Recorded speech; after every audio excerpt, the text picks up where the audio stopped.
How to factory reset a Samsung phone. This tutorial shows you how to wipe your device completely and restore it to its original settings.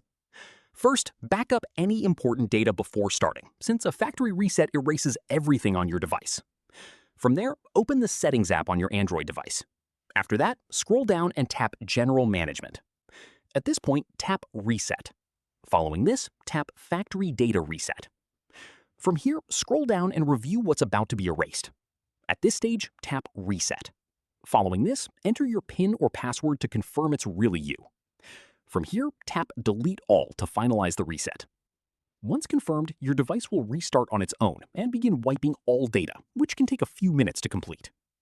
At this stage, when it boots back up, you'll go through the initial setup process again, just like when the phone was brand new. That's how you factory reset a Samsung phone. If this helped, drop a like, subscribe for more Android tutorials, and hit the bell so you don't miss the next one. Catch you then!